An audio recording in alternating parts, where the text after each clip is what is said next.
네, 여러분 반갑습니다.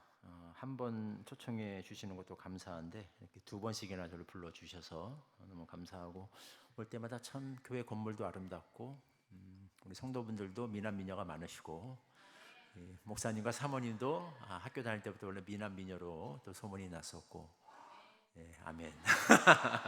좋네요. 또 항상 올 때마다 이렇게 식사를 대접해 주시는데 너무 맛있어요. 저희 교회도 자랑거리가 많은데 그 중에 하나가 애찬입니다. 제가 어디 가서도 애찬만큼은 기가 죽지 않는 사람인데 여기 오면 살짝 기가 죽어요. 너무 맛있게 해주셔서 네. 네, 하여튼 감사합니다. 오늘 두 번 이렇게 초청해 주셔서 오늘은 넓히시는 하나님이라는 제목으로 함께 말씀 나누려고 합니다. 어떤 죄송합니다. 특정한 한 분야에서 성공한 사람들의 어떤 탁월함을 우리가 좀 배우고 싶을 때가 있죠. 그때 그 성공에 이른 탁월함의 그 비결을 가장 빠른 시간에 배울 수 있는 방법, 인터뷰를 듣는 것이다라는 말이 있습니다. 인터뷰는 그 짧은 제한된 시간 안에서 그 사람이 그 분야에서 평생을 쏟아가며 체득하고 배우고 깨달은 것들을 함축적으로 나누기 때문에 그렇다는 이야기죠. 성경의 인물들 우리가 인터뷰할 수 있으면 참 좋겠죠. 뭘 배우셨습니까? 당신이 만난 하나님은 어떤 분이신가요? 또 어떻게 그걸 참아내실 수 있었습니까? 참 좋겠는데 그럴 수는 없고, 그러나 감사하게도 성경에는 그분들이 인터뷰처럼 남겨놓은 고백들이 있습니다. 신앙 고백들이 있다는 거예요. 특별히 창세기를 보면 믿음의 조상이라고 일컬어지는 아브라함, 이삭, 야곱, 요셉 같은 분들이 남겨놓은 하나님에 대한 신앙 고백이 있습니다. 그걸 통해서 그들이 만난 하나님은 어떤 분이시고 그들이 배운 신앙은 무엇인가를 배우게 되지요. 아브라함의 신앙 고백은 여호와 이레였습니다. 아브라함이 평생 걸쳐서 만난 하나님은 그러니까 믿음으로 순종할 때 모든 것을 미리 예비해 주시는 하나님이셨습니다.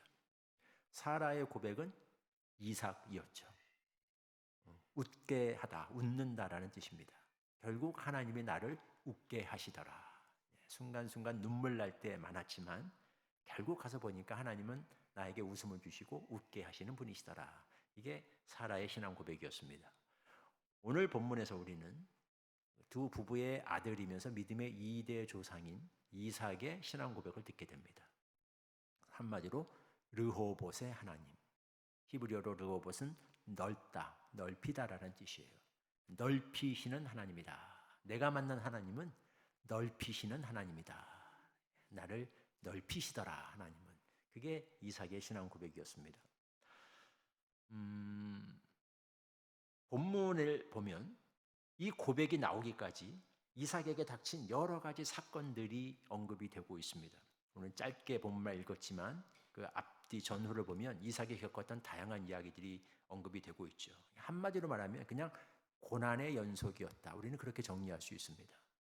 극심한 감흥이 먼저 듭니다. 우물을 빼앗기는 일이 생겨요. 한 번도 아니고 계속 거듭해서 우물을 뺏기는 일이 생깁니다. 그러니까 이삭이 어떤 죄를 지었거나 딱히 잘못을 지은 것도 아니에요. 정말 충성스럽게 순종해서 믿음으로 산 것밖에 없습니다. 그런데도 이렇게 험난한 일들이, 고난의 어떤 연속들이 계속 그 인생에 찾아오더라는 거예요. 그래서 우리가 이것만 봐도 신앙생활 잘하면, 여러분들이 열심히 기도하고 하나님 말씀 잘 듣고 순종하고 믿음 생활 잘하면 복을 받아서 만사가 다 형통하고 모든 것이 잘 되게 될 거다라는 식의 그 단순한 가르침이 문제가 있다는 걸 알게 되죠. 이삭 잘못한 거 없어요. 믿음으로 잘 살았어요. 그런데도 찾아온 것은 고난의 연속이었습니다. 이런 고난을 통해서 하나님은 이삭을 넓히셨다는 겁니다. 그게 이삭이 고백하는 신앙 고백이에요. 1차적으로 이삭은 이 말의 의미를 자신의 영토를 넓혀주셨다, 그런 의미로 사용을 하죠. 그러나 우리가 본문을 들여다보면 사실 하나님은 그걸 넘어서 여러 가지 측면에서 이삭을 넓혀주신 것을 우리는 보게 됩니다. 넓혀주셨고 깊게 만드셨고 키워주셨다는 거죠. 어떤 점에서 그랬을까? 고난을 통해서 하나님께서는 이삭을 그랬듯이 또한 우리의 삶을 어떻게, 우리의 삶과 내면을 키우시고 넓히시고 그리고 깊게 만드시는가? 오늘 말씀이 이런 깨달음을 주는 그런 은혜의 통로가 되었으면 좋겠습니다. 하나님께서는 고난을 통해 어떻게 이삭의 영육 간의 지경을 넓혀 주셨을까요? 첫째로 하나님은 그의 믿음을 키워 주셨다. 그렇게 말할 수 있겠습니다. 오늘 본문의 26장의 1절을 보면 이렇게 시작하죠. 아브라함 때에 첫 흉년이 들었더니 그 땅에 또 흉년이 들매 이삭이 그랄로 가서 블레셋 왕 아비멜렉에게 이르렀더니. 창세기 12장을 보면 아브라함이 가나안의 그 남부 브엘세바에 정착했을 때 큰 흉년이 한번 들었습니다. 아브라함은 이 흉년을 피해서 식량이 풍부한 애굽으로 피난을 가야 했죠. 근데 그 아들 이삭의 때에 또 흉년이 든 거예요. 이번에도 이삭도 아버지의 전철을 따라서 이제 가나안을 떠나서 애굽으로 지금 피난을 가려고 그랄에 이른 것을 우리는 볼 수 있습니다. 여기서도 우리는 분명한 교훈을 얻게 되죠. 신자가 속한 어떤 그 공동체도 그가 속한 더 큰 사회 공동체의 운명에서 단절되지 않는다는 거예요. 무슨 말이냐? 가나안 땅에 애굽 큰 가뭄이 들었는데 아브라함이 사는 집이라고 해서 그 가뭄과 흉년이 피해가는 일은 없었다는 겁니다. 그 땅에 흉년이 들면 아브라함의 집도 흉년이 들었어요. 가나안에 가뭄이 들면 이삭이 사는 집에도 똑같이 흉년이 찾아왔습니다. 그들도 굶주림을 겪었어요. 그들도 피난길에 올라야 했습니다. 타국, 삶의 터전을 떠나서 타국으로 가야 했죠. 지극히 당연한 거고 상식적인 겁니다. 여러분 그렇죠? 전염병이 막 돌 적에 신자의 집이라고 해서 전염병이 피해갈까요? 세균이 이 사람은 믿는 사람이니까 건드리면 안 돼 라고 싹 피해갈까? 교회에는 피뢰침이 없어도 벼락이 절대 안 떨어지고 스프링쿨러가 없어도 소화기를 비치하지 않아도 화재가 나지 않아서 그런 소방시설을 굳이 할 필요가 없고 그런 거 아니죠. 코로나가 전국을 휩쓸 때 교회라고 해서 살짝 비켜가거나 그러지 않았습니다. 똑같이 같이 고초를 겪었어요. 이거는 신앙생활을 얼마나 잘했냐 못했냐, 기도를 잘했냐 못했냐와는 상관이 없는 겁니다. 물론 출애굽 재앙 사건 때 특별한 일이 있긴 했죠. 애굽에는 흑암이 있었는데 이스라엘이 사는 고센 땅에는 햇빛이 비치고 애굽인들이 사는 곳에는 재앙이 임하는데 이스라엘 민족에는 재앙이 피해가고 이런 일이 있었어요.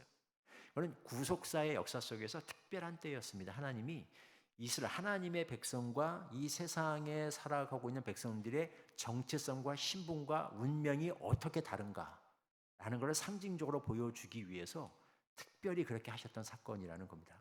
그러니까 그거를 일반적인 삶의 원칙으로 우리가 적용할 수는 없다는 거예요. 가령 예수님이 가끔 무리를 걸으셨죠. 풍랑도 잔잔케 하시고.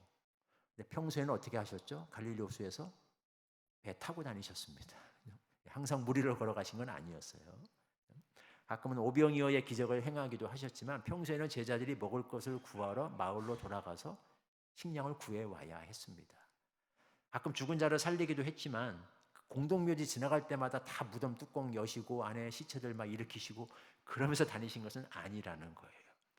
특별한 어떤 교훈을 주기 위한 구속사에서의 그 계시적 목적으로 일어나는 사건과 일상 삶의 원리를 우리가 혼동해서는 안 된다라고 하는 거죠. 신자도 이 세상에서 일어나는 일에서 자유롭지 않습니다. 믿음이 좋건 나쁜 기독교를 열심히 했건 안 했건 상관없어요. 똑같이 우리도 상노병사를 겪고 재앙을 겪을 수 있고 이 사회 공동체로서 함께 겪어야 하는 아픔을 같이 겪을 수 있어요. 단 차이는 신자는 같은 일을 세상 사람들과 똑같이 같은 일을 겪지만 다른 방식으로 이걸 풀어내는 사람들이라는 거죠. 이는 하나님의 말씀이 우리의 기준이 되고 하나님이 기뻐하시는 방식으로 이걸 풀어내는 사람들 뿐입니다. 이게 우리의 신앙이라는 겁니다. 가나안은 큰 강이나 호수가 없습니다. 하늘에서 내리는 비에 전적으로 의존해야 되는 곳이에요. 그래서 비가 안 내리면 가뭄이 들면 사실은 방법이 없어요.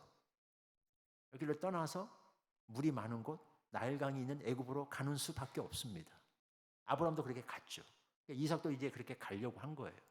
자, 그런데 이상한 일이 벌어지죠. 하나님께서 그에게 나타나셨습니다. 그리고 말씀하셔요. 애굽으로 내려가지 말고 내가 내게 지시하는 땅에 거주하라. 그 얘기를 막으십니다. 왜 막으시는가? 좀 이상하죠. 이게 왜 이상하죠? 아버지 아브라함 때는 특별히 이러지 않으셨거든요. 물론 하나님이 아브라함이 애굽으로 내려가는 것을 기뻐했느냐 그렇지 않느냐는 조금 우리가 논란의 여지가 있습니다. 이왕이면 믿음으로 남기를 원하셨는지도 모르겠어요. 근데 어쨌든 성경에 분명히 보면 하나님이 딱히 나서서 아브라함을 말리신 장면이 나오지 않습니다. 허락하셨어요. 근데 이삭은 아버지처럼 하려고 하는데 막으셔요. 너는 가지 말라. 아버지는 갔지만 너는 가지 말라. 너는 여기 남으라. 뭔가 하나님의 의도가 느껴지는 부분이죠. 그러니까 아브라함에게는 필요 없었지만 이삭에게는 뭔가 필요한 것이 있다는 거예요. 이 자리에 남아서 뭔가 배우고 깨달아야 될 무언가가 있다고 하는 것이죠. 우리는 그것을 직감하게 됩니다. 이게 뭘까? 어떤 영역에서 이삭은 여기에 남았어야 했을까? 뭘 배워야 했을까? 창세기를 보면 이삭이 믿음이 굉장히 훌륭합니다. 어려서부터 굉장히 순종적이고 모범적인 신앙인이었다라는 그런 인상을 받아요. 우리는 되게 이제 워낙 임팩트가 아브라함이 커서 아브라함을 굉장히 위대하게 보고 이삭을 별거 뭐 그런 부분은 없으리라고 보지만 별로 그렇게 대단하지 않은 것처럼 느낄 수도 있어요. 그러니까 이삭은 되게 크게 인상적인 스토리가 없거든요.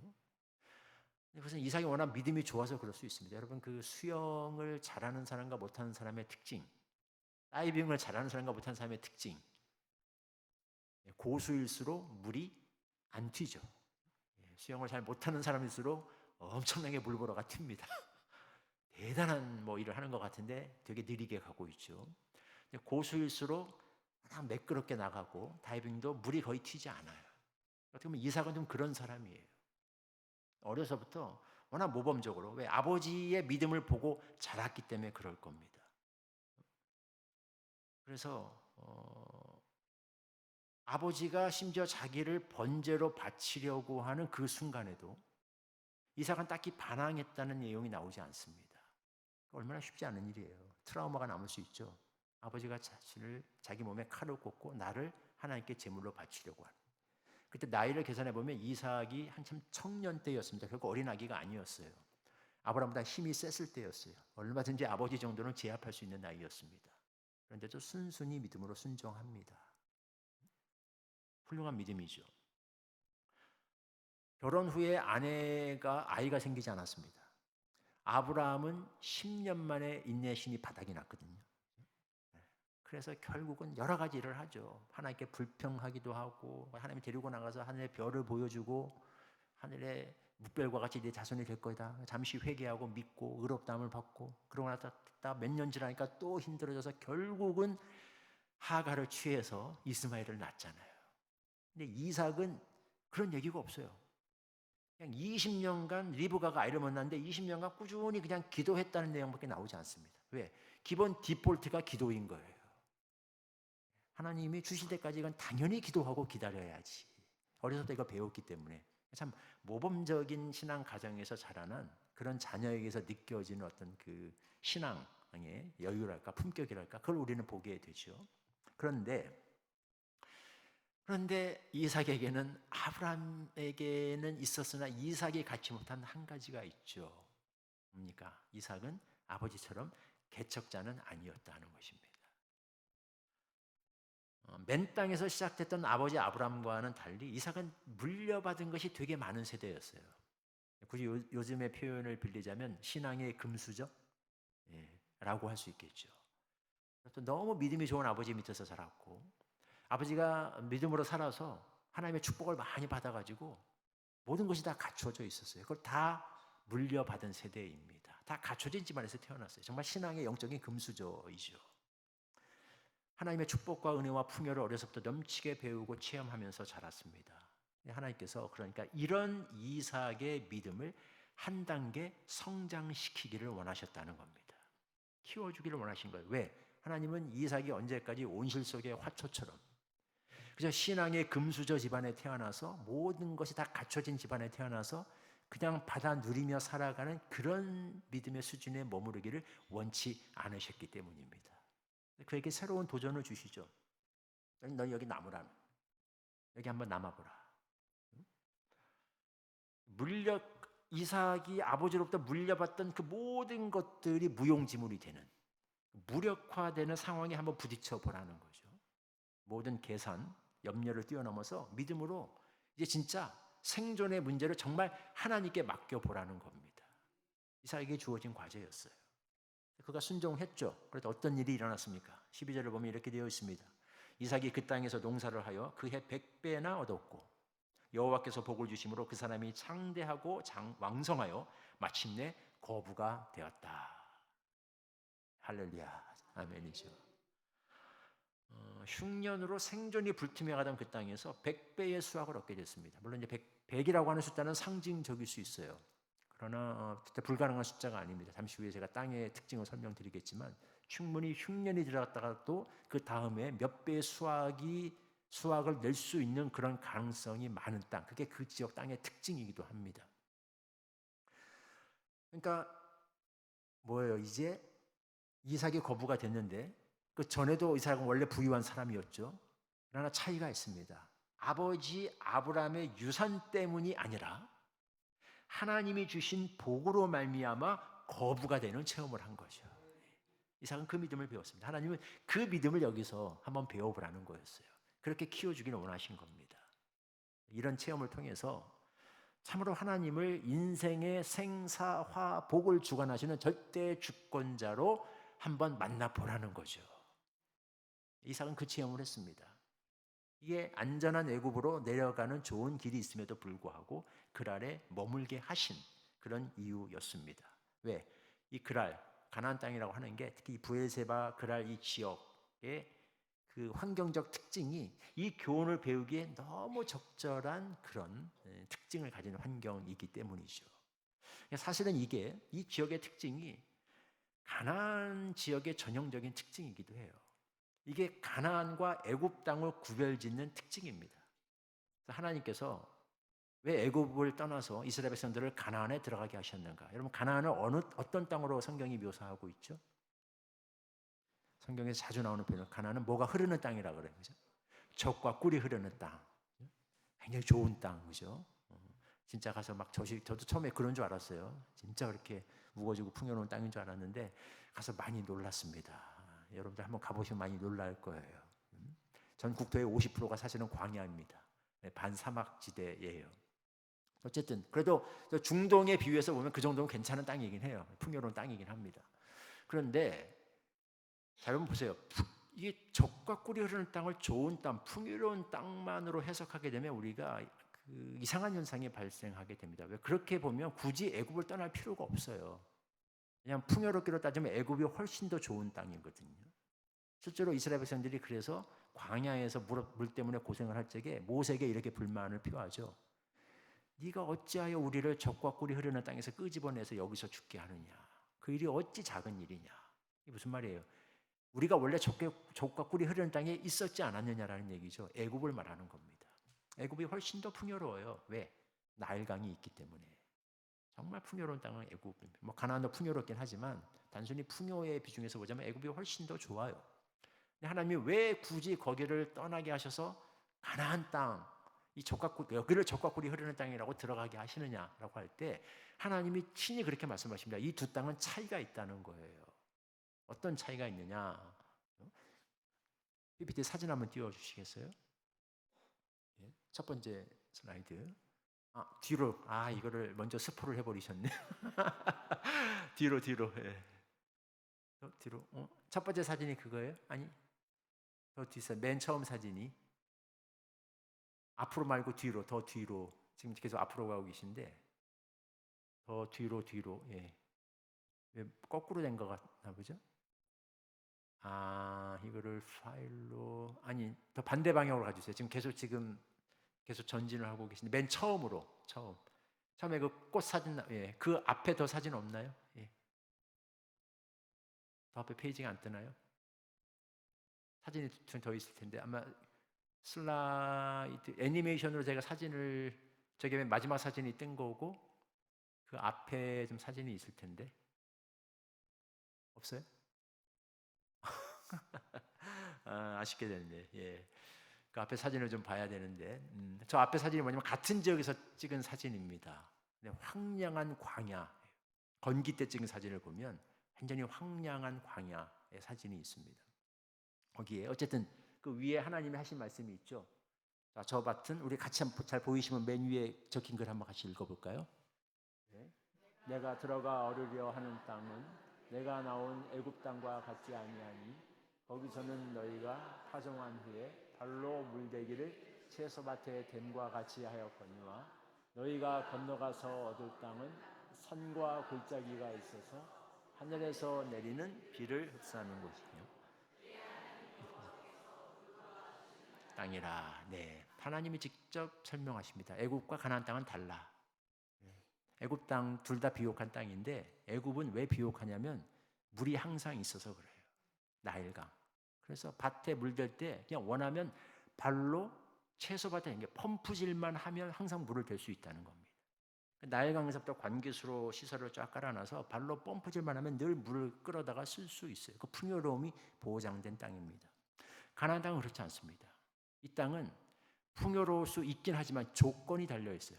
하늘에서 내리는 비가 있어야 풍요로울 수 있는 땅입니다. 그리고 그 비는 누가 주관하신다? 하나님이 주관하시는 거예요. 여러분 좋아하는 찬송 요새 많이 부르는 가운데 우리 위하여 비 준비하시니 라는 말이 있죠. 그게 거기서 나온 말입니다. 하나님이 수도꼭지를 딱 쥐고 있어요. 비를 내려주셔야, 비를 내려주시면 풍요로운 땅이 돼요. 저 사진 앞에 어떤 사진이냐면 같은 지역에서 찍은 사진인데요. 여러분이 그 영안을 사용하셔서 보시기 바랍니다. 저희가 원래 건기 때는 광야지대예요. 완전히 멀리서 보면 사막같이 느껴집니다. 근데 거기에 하나님의 비를 한번 내려주시면 저게 먼저 푸른 잔디밭으로 변합니다. 성경에서 말하는 푸른 초장이 그걸 가리켜요. 비를 한번 더 내려주시면 저렇게 꽃밭으로 바뀝니다. 저거 테마파크 아니에요. 네, 야생화입니다. 우리는 다 인공조사 이렇게 조성해 놓잖아요. 핫스팟, 그죠? 가서 사진 찍고 가라고. 다 조성해 놓는 건데 저게 그냥 야생화예요. 1년에 2번 정도가 저렇게 바뀝니다. 2월 말에서 3월 초에 한 번, 아네모네가 전국을 저렇게 빨갛게 뒤덮고 3월 말에서 4월 초에 한 번 양귀비가 전국을 저렇게 뒤덮습니다. 놀라운 기적이 일어나요. 그래서 저는 이스라엘에 갈 때 꼭 2번을 가봐야 된다고 보통 얘기를 해요. 할 수 있으면. 보통 한 번도 힘들지만 건기 때 한 번 가보고 광야의 뜨거운 맛을 좀 보고 그 다음에 우기 때 한 번 가서 이 광야가 하나님이 내려주시는 비로 말미암아서 어떻게 푸른 초장과 꽃밭으로 바뀐지를 한번 보라는 거예요. 그러니까 사람들이 저걸 보고 노래와 찬양이 나오는 거예요. 그냥 늘 푸르른 잔디밭에 가면 그 잔디가 푸르지 그럼 빨갛겠습니까? 원래 그렇죠. 근데 저 광야가 하나님이 내려주시는 비로 말미암아서 푸르게 변하니까 여호와는 나의 목자시니 내게 부족함이 없으리로다. 그러니까 나를 실만한 물과 푸른 초장에 누이신다. 시가 나오고 찬양이 나오는 겁니다. 늘 꽃이 피어 있는 꽃밭에 가면 뭐 항상 뭐 계절이 되면 꽃이 피겠죠. 감흥이 별로 없습니다. 근데 그 황막한 광야였던 곳인데 불과 몇 달 전만 해도 여기 사람이 살 수 있을까, 뭐 뜯어먹을 게 있을까 싶은 그런 땅이었는데 이게 어떻게 하늘에서 비가 내리면서 순식간에 저렇게 꽃밭으로 변하는가. 그러니까 노래가 나오죠. 그 노래 사막에 샘이 넘쳐 흐르리라. 사막에 꽃이 피어 향내 나리라. 옛날에 많이 불렀던 복음성가 있죠. 율동도 하고. 그게 원래 히브리 민요입니다. 히브리 민요에 우리가 곡조를 붙여서 교회가 그걸 복음성가로 만든 거예요. 황무지가 장미꽃같이 피는 것을 볼 때 구속함에 노래 부르며 거룩한 길 다니리. 이 노래의 감격이 살아나는 겁니다. 이게 뭐야? 하나님이 내려주시는 비에 의해서 이렇게 변화되는 거예요. 가나안이 이걸 배우기에 너무 좋은 환경을 가지고 있어요. 늘 푸르르고 늘 화려한 땅에 살면 그게 당연한 줄 알아서 감동이 없어요. 그런데 메마른 땅에 살다가 하나님이 내려주시는 우리를 위하여 비를 준비하시는 그 여호와께서 때가 되어 이른 비와 늦은 비를 내려주실 때 이 사막이 잔디밭으로 푸른 초장으로 변하고 화려한 꽃밭으로 변하는 것을 볼 때 너무 신비하고 감사한 거죠. 우리의 생사화복을 하나님이 주관하신다. 이거 배우는데 제일 좋은 땅이 가나안 땅입니다. 그래서 하나님이 풍요롭기로 하자면 애굽이 훨씬 더 좋지만 거기를 떠나서 가나안에 내셨고 그 중에서도 이 사람들이 살고 믿음의 조상들이 살았던 브엘세바, 애굽 여기가 딱 이런 환경이에요. 그러니까 강우량이 정확히 200mm 커트라인입니다. 사람이 살 수 있느냐 없느냐의 커트라인이에요.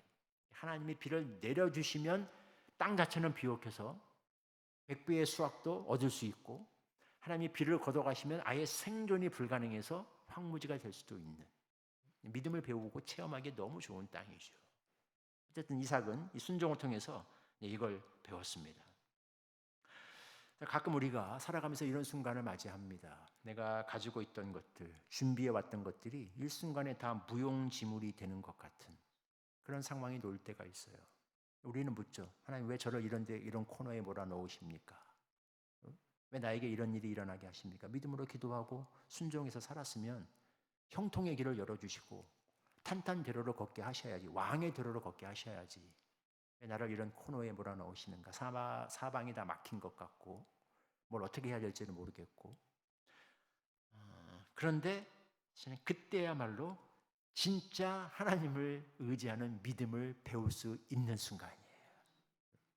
아니면 그래서 우리를 그런 코너에 몰아넣으십니다. 왜? 그래야 우리의 믿음이 커지기 때문에, 넓어지기 때문에. 제가 이스라엘에서 15년 선교 사역을 했습니다. 원래 저희 선교지는 러시아였어요. 저는 러시아에 학부 때 전공이 전자공학이었기 때문에 모스크바 공대에 가서 전자공학 공부하면서 대학생 캠퍼스 선교를 했기 때문에 대학생들 선교를 하겠다는 꿈을 가지고 나름 열심히 혼자 러시아어를 독학을 했습니다. 좀 배우기도 했고, 제가 결혼을 할 적에도, 제 아내가 결혼할 적에도 러시아 선교 가정으로 결혼을 했어요. 교회에서 결혼을 했는데 뒤에다가 데코레이션을 모스크바 크렘린 궁을 걸어놓고 그려놓고 그렇게 결혼을 했습니다. 신혼여행을 갔다 왔더니 선교지가 이스라엘로 바뀌었어요. 뭐 그때는 그랬습니다. 그냥 왜 이러냐, 그냥 성령의 방향이 그렇다면 그런 줄 알아야 되는 거예요. 그래서 모든 방향을 틀고 이스라엘로 갔죠. 하나도 준비가 안 돼 있었죠. 비행기를 타는데요, 비행기를 못 탔습니다. 저 혼자 보안 검색만 2시간을 했어요. 왜냐하면 이 사람들이 이해를 못 하는 거예요. 왜 이스라엘로 가려고 하는지. 선교사로 간다는 말을 할 수가 없고, 종교적인 어떤 그 불이익을 당할 수 있기 때문에. 영어도 잘 못해. 히브리어는 하나도 몰라. 이스라엘에 아는 지인도 없어. 친척도 없어. 친구도 없어. 거기 도착하면 어디로 갈 건데 그것도 없어. 티켓은 돌아올 티켓도 없어. 편도 티켓 하나 달랑 들고서 가겠다고 하니까 이 사람들이 이해를 못하는 거예요. 그래서 2시간 동안 저를 신문으로 검사, 저 때문에 비행기가 못 떴고, 마지막 순간에 이제 정말 영화에서 보는 것처럼 보안 검색 2사람이 저를 특별 택시에 차량에 태워서 비행기 밑까지 가서 사다리 위로 올려가지고, 그래서 비행기가 떠서 날아갔습니다. 거기 갔을 때도 사람들이 이해를 못하죠. 한 유대인 친구는 저를 보고 어떻게 인생을 그렇게 극단적으로 살 수가 있냐, 너 어떻게 하려고 그러냐. 일단 편도 티켓도 안 가지고 왔으니까. 미리 와 있던 선교사, CCC 출신한 선교사는 저보고 한때 좀 저를 아끼는 마음에서 이렇게 했습니다. 저를 보고 좀 참 미련하다라고 얘기를 했어요. 근데 지금은 그 말이 맞아요. 지금은 선교사 그렇게 보내면 안 됩니다. 그건 미련한 거예요. 그렇게 보내면 안 되고 잘 준비해서 보내야 되는데, 그때는 그런 시대였어요. 어쨌든 결국 결과적으로 참 무모하게 이렇게 어떤 시대적인 어떤 아픔이기도 한데, 무모한 상황 속에서 정말 아무것도 모르고 그냥 던져졌지만, 그렇기 때문에 시간이 지난 뒤에 저는 그런 고백을 할 수 있습니다. 거기서 제가 15년을 생존하고 선교사로서 살아남을 수 있었던 것은 오직 하나님의 은혜였다. 제가 좀 어리석지만 조금 제 자랑을 하면, 갈 때 히브리어 알파벳 겨우 그냥 급하게 알파벳만 배우고 갔습니다. 히브리어를 하나도 모르는 상태에서 그렇게 갔죠. 하지만 제가 거기 떠나올 때는 이스라엘 대사관에서 히브리어 통역을 추천할 때 랭킹 5 안에는 제가 들어갔어요. 노벨상 수상자였던 시몬 페레스 총리를 비롯해서 많은 유명 인물들 통역할 때 제가 히브리어로 통역을 했습니다. 뒤에 후속 선교사들이 4명이 왔고요. 그 뒤로 이스라엘 사역이 뭐 크고 우여곡절이 있었으나마는 결국 저희는 이제 한국에 부름을 받아 철수했지만, 지금은 제 첫째 딸이 거기에 남아서 예수님을 믿는 유대인과 결혼을 해서 사위와 함께 그곳에서 또 열심히 나름대로 저 사역을 이어가고 있다라고 믿습니다. 어쨌든 이렇게 할 수 있는 한마디, 그러니까 제가 이 고백을 할 수 있죠. 제가 너무나 준비 없이 그냥 갔기 때문에 그냥 하는 말이 아니라 진짜로 저는 이건 하나님이 하셨습니다. 이건 하나님의 은혜입니다. 그런 고백을 드릴 수 있게 되는 거예요. 새로운 환경, 속에 여러분들이 던져졌을 때, 뭘 어떻게 해야 될지 모를 때, 너무 당황하고 막막스러울 때, 이 일을 과연 내가 감당할 수 있을까? 너무 큰 일에 맡겨진 것 같을 때, 그때 그걸 통해서 여러분들의 믿음을 크게 하기를 원하시는 하나님의 뜻을 생각하며 이것이 은혜인 줄 알고 믿음으로 순종하여 나가는 여러분들 되시기를 주의 이름으로 축원드립니다. 둘째로 하나님께서 이삭의 내면을 넓혀주셨다. 우리는 그렇게 말할 수 있겠습니다. 자, 13절과 14절을 보니까 이 문제가 생기죠. 그랄에 거주하던 블레셋 사람들이 그를 괴롭히기 시작해요. 왜? 시기심 때문입니다. 뭐 당연하죠. 굴러온 돌이 박힌 돌을 뺀다고. 그러니까 아버지 아브라함 때도 얘가 그러더니 이 이삭도 어느새 와가지고 자꾸 들어와서 여기서 농사를 지었는데 뭐 100배의 수확을 얻고 짐승이 가축의 수가 늘어나고 재산이 늘어나고 점점 자리를 잡기 시작하니까 당연히 못마땅하죠. 견제가 들어가기 시작합니다. 그래서 아주 그들은 효과적인 방법을 알고 있어요. 간단합니다. 한 가지만 하면 이건 물러갈 거다. 어떻게? 우물을 빼앗기 시작해요. 우물을 메꿔버리기 시작합니다. 아브라함 때도 한번 그런 일이 있었는데 이삭 때는 더 집요하게 뺐습니다. 계속해서 연속해서 우물을 뺏는 일이 일어납니다. 우리가 성경 본문을 읽을 때는 여러분 그냥 그런가 보다라고 읽을 수 있어요. 뭐 우물 뭐 뺏을 수 있지. 뭐 힘들었겠네. 그래도 뭐 믿음의 조상인데 뭐 그 정도는 감당해야 되는 거 아니야? 라고 생각할지도 모르겠어요. 근데 여러분 이 지역에서 우물 하나 뺏긴다고 하는 게 얼마나 힘들고 사실은 정말 억장이 무너지는 일인가라는 거를 우리는 잘 모를 수 있어요. 왜냐하면 우리는 워낙 그 축복받은 땅, 다시 말해서 물이 풍부한 땅에 살고 있어서 그렇습니다. 여러분 전 세계로 돌아다녀봐도 한국처럼 물이 좋은 곳이 없어요. 우리는 그 특별히 화강암 지대라서 수질이 아주 탁월합니다. 유럽이나 외국 생활 좀 해보신 분들은 알 거예요. 외국은 일단 물이 귀하고요. 물이 나와도 전부 다 석회질이에요. 끓여서 먹어야 됩니다. 끓여면 물이 다 밑에 석회가 가라앉아요. 미네랄 워터를 심지어 사 먹어도 끓이면 석회가 가라앉아요. 땅 자체가 석회질이기 때문에. 머리도 많이 빠지고 담석도 많이 생기고 이스라엘에 15년 살다 보니까 제 머리도 그래서 이렇게 됐습니다.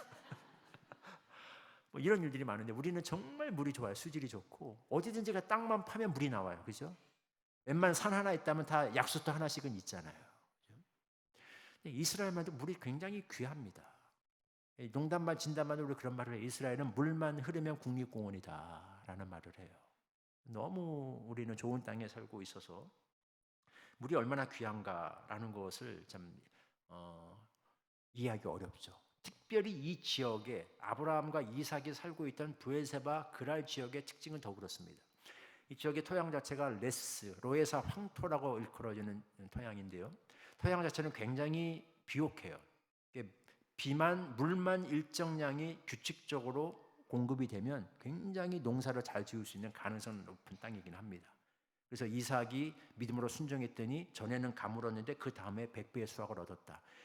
100 자체는 상징적인 숫자일 수 있어도 이거 충분히 일어날 수 있는, 이 지역에서는 일어날 수 있는 현상입니다. 근데 문제는 이 토양이 특이하게도요, 물을 받아들이는데 한계가 있어요. 일정량 이상의 물이 급격하게 공급이 되면 시멘트처럼 굳어버립니다. 위아래에서 특이한 현상이 생기는데 아래쪽에서는 생겨야 될 게 안 생기고 위에서는 생기지 말아야 될 게 생겨요. 뭐냐?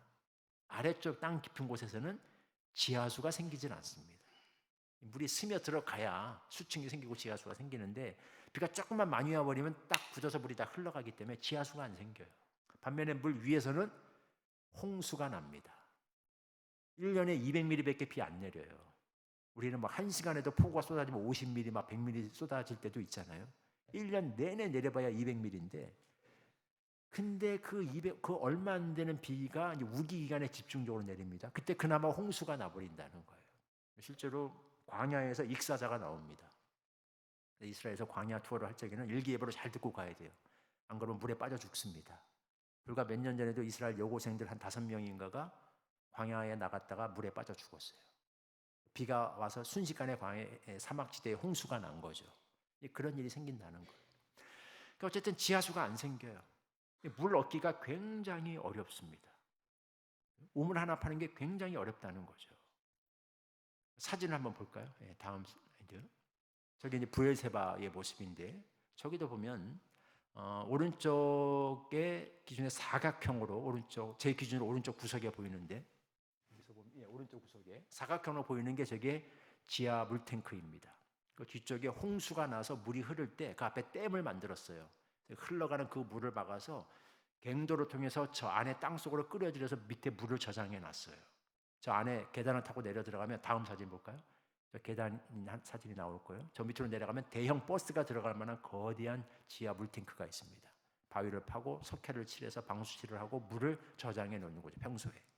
다시 뒤로 뒷사진을 보면 뭐 그냥 앞으로 갔는데 되게 보면 이 앞쪽에 보면 우물이 있습니다.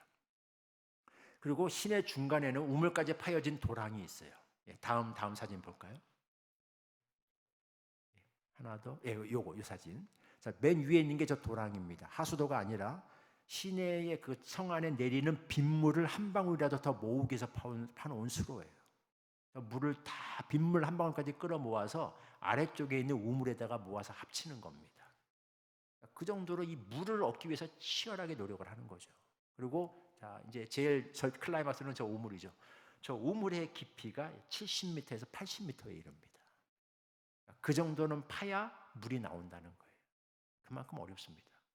그럼 생각해 보세요. 우물을 70m, 80m를 판다. 드릴이 있었을까요? 없었겠죠. 연장이 뭐였을까요? 불완전한 뭐 돌 엮어서 만든 도끼, 아니면 구리, 청동기, 뭐 이런 거 해서 만든 그런 불완전한 기구였겠죠. 그걸로 땅을 파서 70, 80, 90 딱 판다, 80m 딱 판다고 해서 물 나오라는 보장 없죠. 한 100m는 파봐야 될 거 아니에요. 파서 안 나오면 어떻게 해요? 여기가 아닌 게배 하고서 다른 데로 가야죠. 옆에 파야죠. 거기 파서 안 나오면 아까 거긴가? 그리고 다시 가서 파고 이렇게 해서 어렵게 우물 하나를 얻어. 얼마나 힘들게 얻은 우물입니까? 성경에서 우물이라는 단어가 나올 때는 다 그 전체 본문을 보면 이게 인간의 고난과 수고의 상징이에요. 근데 저렇게 해서 어렵게 얻은 우물을 와서 메꿔버린다? 정말 힘들겠죠. 한 번 그런 일이 있어도 정말 힘든데 이런 일이 계속해서 생깁니다. 예전에 한번 제가 그런 적이 있어요. 밤새 그 히브리어 설교를 준비를 이제 했는데 한참 히브리어가 딸릴 때죠. 일주일 내내 머리를 싸매면서 우리말 설교 준비도 어려운데 히브리어 설교 준비가 이러면 얼마나 어려웠겠어요. 정말 일주일 내내 고민하고 뭐 아르바이트도 하고 학교 공부도 해야죠. 애도 키워야죠.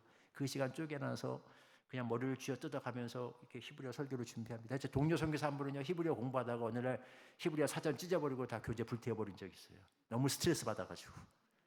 어려우니까. 그리고 다음 주에 다시 그 책들 사느라고 엄청 고생했죠. 후회하면서 내가 왜 그랬던 거. 그렇게 해서 이제 저는 그 히브리어 설교를 준비했는데 그때만 해도 이게 그 인공적으로 이렇게 컴퓨터에 세이브를 안 하면 자동 저장이 안 되는 시절이었어요. 밤새 준비한 게 예배 시간 얼마 안 남겨놓고 갑자기 뭐가 퍽 꺼지면서 설교 원고가 다 날아간 적이 있었습니다. 정말 힘들었죠. 하나님 앞에 온갖 험한 소리가 제 입에서 다 나오는 거예요. 일주일에 정말 머리를 쥐어 뜯어가면서 공부한 이 원고 어떻게 이러실 수가 있는가? 너무 힘 빠지고 나도 설교 안 나 다시는 하고 싶지 않다. 근데 다행히 잘 했어요. 머릿속에 남아 있는 게 있었고 그때만 해도 거기 앉아 있던 그 선교사들이 아직 현지인은 없었고 선교사들이 다 저보다 히브리어 실력이 딸렸기 때문에 제가 앞에서 무슨 말을 하고 무슨 실수를 해도 어차피 못 알아들을 거야. 그래서 잘 넘어가긴 했는데. 평생 몇 년에 걸쳐서 써놓은 그 박사 논문이 뭐 이런 식으로 날아가 버렸다. 뭐 이런 거 한번 생각해 보세요. 근데 이런 일이 한 번도 아니고 계속해서 반복해서 일어나는 겁니다. 얼마나 힘들었겠는가 하는 거죠. 그래서 이삭이 성경에 나와 있지는 않지만 이삭도 굉장히 정말 힘들었을 거예요. 억장이 무너지고 욱하는 감정이 들고 폭발하고 싶었을 겁니다. 그런 감정이 암시가 되어 있는 구절들은 있어요. 어디에? 이삭이 우물에다 붙이는 이름 가운데 그게 드러납니다. 다음 슬라이드 한번 볼까요? 이삭이 우물을 파면서 이런 식으로, 참 이삭은 이런 식으로 자신의 분노를 표현해요. 이게 이삭 스타일이에요. 이름을 짓습니다. 뭐라고? 하나는 에색이라고 짓고 하나는 신나라고 짓습니다. 예전에 그 비즈니스 선교하시는 분이 오셔가지고 무슨 강의인지는 생각이 안 나는데 저 본문하고 예화만 생각이 나요. 여러분들 설교를 잘못 들으면 나중에 예화만 생각이 나죠. 예화에서 저걸 보면서 혼자 막 하다가 혼자 막 웃고 막 그래요. 그러면서 이삭이 이름을 너무 절묘하게 졌다는 거죠. 저게 욕이래요, 욕. 화가 나서 이 애색들을 그냥 신나 들이붓고 그냥 불이나 확 질러버릴까. 무슨 강의를 하려고 했는지 하나도 생각이 안 나고 그것만 생각이 나서 제가 한참 웃었던 기억이 나는데, 여러분들 설교 그렇게 들으시면 안 됩니다. 나중에 예화만 기억하시면 안 되는데, 어쨌든 근데 굳이 그렇게 하지 않더라도요, 저 말 자체에 이미 이삭의 분노가 나타나 있습니다. 왜? 애색이라는 말이 히브리어로 다투다, 싸움이다라는 뜻이에요. 그러니까 우리말로 표현하면 이런 거죠. 우물의 이름을 전쟁이라고 지은 겁니다. 하루하루가 너무 전쟁 같다는 거죠. 너무 힘들고 하루하루 전쟁터에서 사는 것 같다는 그 괴로움을 표현한 거죠. 신나는 히브리어로 시트나인데, 여러분들이 잘 아는 히브리어 단어예요. 사탄에서 나온 말입니다. 대적자, 원수. 조금 이제 어감을 살려서 의역을 하자면 이 마귀 새끼들이라고 이제 이름을 지은 거죠. 우물에서 이름을 지으면서 거기다가 자신의 분노를 표현합니다. 멱살 잡고 싸우지는 못하고 하루하루가 너무 우물을 볼 때마다 사는 게 너무 전쟁 같고, 왜 주변에 이렇게 원수 같은 사람들이 많은지. 원수가 아니라 이런 걸 우리는 이제 왼수라고 하죠. 여러분, 원수와 왼수의 차이를 혹시 아시나요? 이건 국어 사전에도 안 나와요. 아무도 안 가르쳐주고 누구도 아마 이런 얘기 안 해줘. 제가 만든 개념입니다. 원수와 왼수의 차이는 단 하나예요. 멀리 있으면 원수예요. 근데 그 원수가 가까이 내 옆에 있으면 왼수가 되는 거예요. 원수는 뭐 용서하는 거 그렇게 어렵지 않아요. 근데 왼수를 참는 게 힘든 거죠. 이상한, 왜 이렇게 왼수들이 많은지 주변에. 그죠? 너무 힘들어요. 하루하루 사는 게 전쟁이에요. 이삭도 그렇게 이야기를 한 거죠. 그렇게 고백을 한 겁니다. 그런데 놀랍죠. 그럼에도 불구하고 인간적인 감정 싸움에 말려들지 않았습니다. 그 감정 주체 못해서 멱살 잡고 믿음의 조상이고 뭐고 계급장 뛰고 우리 한번 싸워보자, 이렇게 하지 않았다는 겁니다. 선으로 악을 이겼죠. 악에게 지지 않고. 하나님께서 그런 그에게 승리를 주셨습니다. 가는 곳마다 새 우물을 얻게 하시고 물 걱정이 없게 하셨어요. 결과적으로 그의 활동 범위도 넓어졌고 지경도 더 넓어졌습니다. 여러분, 그의 고백을 보면 그가 우물을 얻고 난 다음에 이렇게 고백하죠. 세바라 하리라. 이름을 부엘세바라고 바꿉니다. 이게 되게 놀라워요. 아버지 때 이미 그 이름을 부엘세바라고 바꿨어요. 그죠? 아브라함이 이미 부엘세바라고 바꿨는데 아들 이삭이 또 한 번 부엘세바라고 바꿔요. 왜 그런지 아세요? 같은 이름이지만 의미가 달라요. 아브라함은 부엘세바라고 할 적에 맹세의 우물이라는 뜻으로 썼습니다. 이삭은, 부엘은 우물이라는 뜻이에요. 세바는 맹세도 되는데 또 다른 뜻이 있어요. 일곱이라는 뜻이 있습니다. 성경에 보면 그렇게 나오죠. 이삭은 왜 부엘세바라고 불렀냐? 일곱이라는 뜻이. 이게 무슨 말이에요? 이삭의 우물이 몇 개가 된 거예요? 7개가 된 겁니다.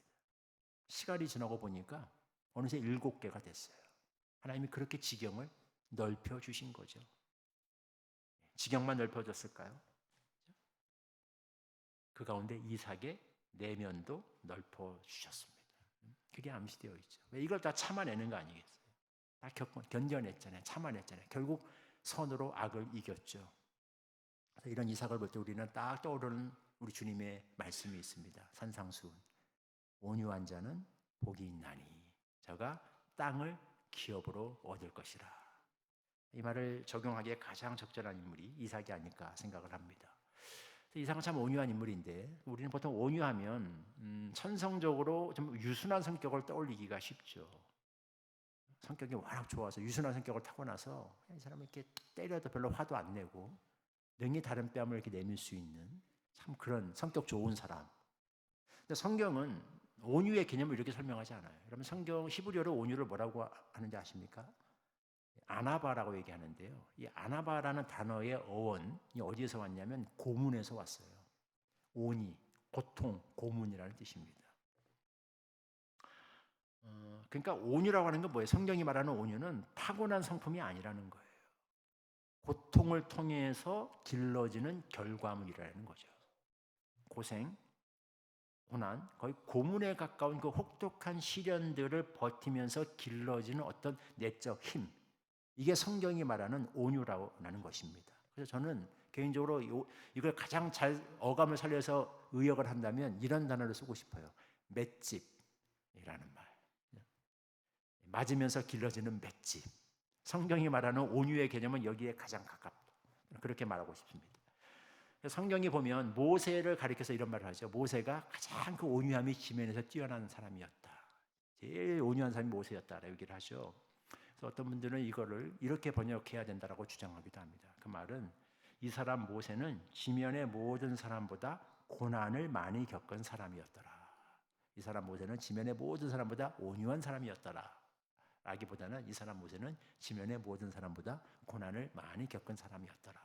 이렇게 번역하는 것이 옳다라고 언어학자들도 보기도 해요. 실제로 그렇죠. 원래 모세의 성격이 너그러운 사람은 아니잖아요. 볼 때 못 참고 한 방에 원펀치를 때려서 애고비를 쳐 죽였던 사람입니다. 불 같은 사람이에요. 근데 혹독한 시련을 통해서 길러진 거죠. 온유의 성품이. 광야에서 40년간 양치는 생활을 통해서 하나님이 훈련하셨습니다. 늘 불평 불만 쏟아놓는 백성들 이끌면서 숱한 고난을 겪게 하셨어요. 불평하고 반발하고 거역하고 속된 말로 진짜 징글징글하게 말 안 듣는 그런 양떼들을 감당하면서 요새 말로 소위 그 진상 같은 그런 영혼들을 다 품고 감당하면서 고문에 가까운 시간을 보내게 하셨죠. 거기서 온유한 사람 모세의 성품이 길러졌다는 겁니다. 그래서 세상을 살다 보면 우리가 애색 같고 신나 같은 사건들이 주변에 발생합니다. 믿음으로 살면 복을 받아서 만사가 형통해야 될 것 같은데 일이 꼬이고 다툼이 생기고 이 왼수 같은 자들이 주변에 나타나서 우리를 힘들게 하더라는 거죠. 그런 일이 있을 수 있다는 겁니다. 왜 이런 일들이 생기는지 우리가 항상 명확히 설명할 수 있는 것은 아니에요. 왜 하나님이 왜 이런 사람들을 나에게 보내주시는지, 좋은 사람 보내주셔도 될 텐데, 분명한 것은 하나님께서 이런 것들을 통해서 우리의 내면을 넓히시기를 원하신다 하는 사실입니다. 다시 말하면 우리의 뭘 키우신다? 맷집을 키우기 원하신다. 이삭처럼, 모세처럼, 그리고 예수님처럼 사람의 마음을 얻는 위대한 내면의 사람들로 저와 여러분을 빚기 원하신다는 겁니다. 맷집을 키우는 유일한 방법은 뭐다? 맞아야죠. 그죠? 예. 맷집은 맞으면서 키워지는 겁니다. 마이클 타이슨이 유명한 말을 했죠. 그 사람 성품, 하는 살아온 생애는 별로 마음에 들진 않는데 실력 하나는 우리가 인정할 수 있고 이 한 가지 명언은 모든 사람이 다 인정합니다. Everyone has a plan until he gets punched into his mouth. 누구나 다 그럴싸한 계획은 있다. 처맞기 전까지. 다 그럴싸한 계획이 있어요. 계획을 가지고 링에 오릅니다. 진짜 실력은 처음 이제 맞을 때, 그죠? 펀치가 내 얼굴을 치고 들어올 때, 그때 이제 비로소 진짜 실력이 드러나게 되는 거죠. 맷집이 없이 우리가 절대 실력을 키울 수 없는 겁니다. 그래서 우리에게 애색과 신나와 같은 시련이 닥칠 때 이걸 이상히 여기거나 시험에 들지 말아야 하는 것입니다. 우리의 내면과 지경을 하나님이 그걸 통해서 넓히기를 원하시기 때문이죠. 이걸 넓힐 수 있는 방법은, 맷집을 키울 수 있는 방법은 실전에서 얻어맞는 방법밖에 없어요. 이론으로 배울 수 없습니다. 이럴 때 이렇게 참으면 된다, 저럴 때 저렇게 피하면 된다. 어떻게 배울 수 있습니까? 실제로 맞아보면서 길러지는 거죠. 그래서 이런 일이 생길 때 우리의 지경을, 내면과 지경을 넓히고자 하시는 하나님을 바라보고 견디는 여러분들이 되시기를 바랍니다. 꼭 화려하고 멋지게 승리 못해도 괜찮아요. 이길 수 있으면 좋겠지만 그렇게 못해도 괜찮아요. 버티는 게 위대한 겁니다. 승리는 최후에 오는 것이기 때문이죠. 이삭도 그렇지 않았습니까? 대부분의 시간을 그냥 당하면서 살았어요. 이삭이 승리를 체험한 것은 결국 마지막 한순간이었습니다. 그 전까지는 계속 양보하고, 말이 양보지 뺏긴 거잖아요. 다 뺏겼잖아요. 다 내주고 그냥 짓는 거죠. 얼마나 분통이 터지고 속이 상했겠어요. 버텼어요. 결국 그랬더니 하나님이 최후의 승리의 고백을 주시더라는 거죠. 여러분 버틸 수 있는 힘 주시길 주의 이름으로 축원합니다. 마지막 세 번째 하고 마무리하겠습니다. 하나님께서 이삭의 영향력을 확장시켜 주셨다. 이삭이 믿음으로 계속 우물 파는 일을 했을 때 결국 어떤 일이 일어났을까요? 이 사람들이 가서 놀라운 고백을 하죠. 마지막 슬라이드 한번 띄워주시겠습니다. 거기에 보면 그들이 와서 이렇게 고백을 합니다. 그들이 이르되 여호와께서 너와 함께 계심을 우리가 분명히 보았으므로 우리 사이에 곧 우리와 너 사이에 맹세하여 너와 계약을 맺으리라 말하였노라. 너는 우리를 해하지 말라. 이는 우리가 너를 범하지 아니하고 선한 일만 내게 행하여 내게 평안히 가게 하였음이니라. 이제 너는 여호와께 복을 받은 자니라. 이걸 보면서 이들이 깨닫게 된 겁니다. 이삭이 보통 사람이 아니구나. 보통은 이렇게 하면 그들은 다 알아요. 이렇게 압박을 가하면 어떤 반응이 나온다. 둘 중에 하나입니다. 하나는 발끈해서 싸우든지. 그러면 제일 좋아요. 왜? 전쟁할 수 있는 명분을 주어지기 때문에. 합법적으로 이삭을 제거할 수 있습니다. 아니면 둘째, 다 포기하고 떠나든지. 그들은 다 시나리오가 매뉴얼이 있었을 겁니다. 항상 그렇게 승리해왔기 때문에. 근데 이삭은 이 둘 중 어디에도 해당되지 않는 거예요. 그들이 알고 있던 방식으로 대응을 하지 않는 거예요. 그러니까 역대응이 안 되죠. 놀랍습니다. 이걸 다 참아냅니다. 근데 무너지지도 않아요. 싸우지도 않아요. 근데 무너지지도 않아요. 다 양보하고 감내해냅니다. 이게 보통 사람이 아니죠. 깨닫습니다. 더 놀라운 사실이 있어요. 더 이상한 일이 일어납니다. 이걸 양보하고 딴 데로 갔는데 가는 데마다 우물이 나오더라는 거예요. 이거 있을 수 없는 일이거든요. 우물 하나 파기가 얼마나 어려운데. 그래서 우물 하나 가지고 목숨 걸고 싸우는데 이 사람은 어떻게 가는 데마다 우물이 생겨요. 그걸 뺏었는데 저쪽 갔더니 거기 원래 우물이 없는 곳인데 이삭이 파니까 우물이 나와요.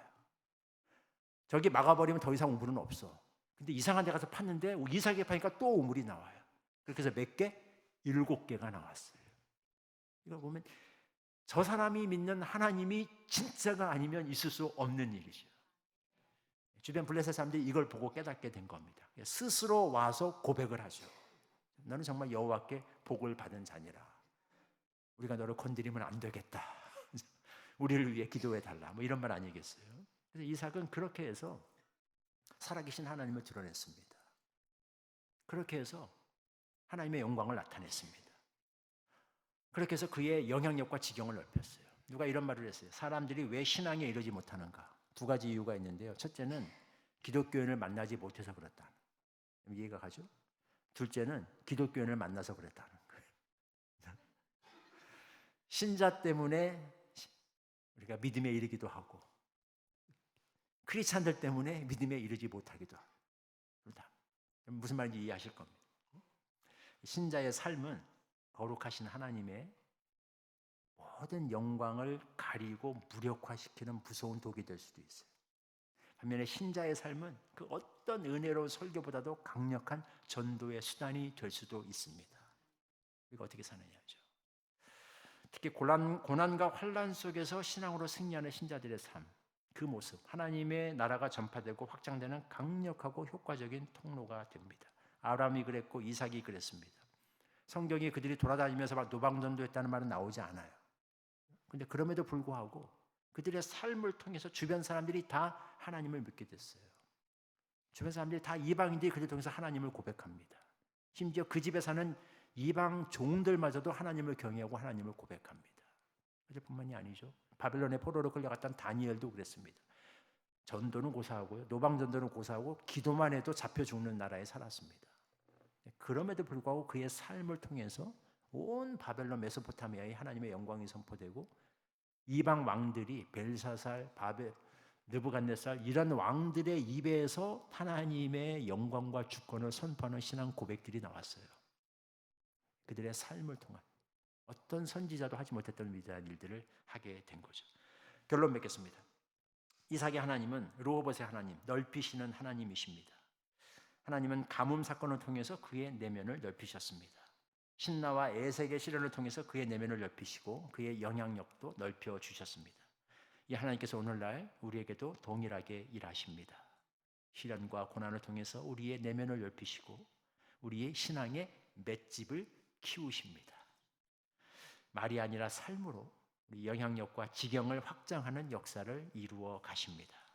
그러므로 우리가 고난의 때에 낙심하지 아니하고 믿음의 선한 싸움 싸울 수 있기를 기도합니다. 에색과 신나의 시련을 통해 르호봇의 역사를 이루시는 하나님의 은혜가 저와 여러분의 삶에 충만하기를 주의 이름으로 축원합니다. 기도하겠습니다. 하나님 감사합니다. 이삭과 에색과 같은 힘든 사건들이 우리 삶에 찾아옵니다.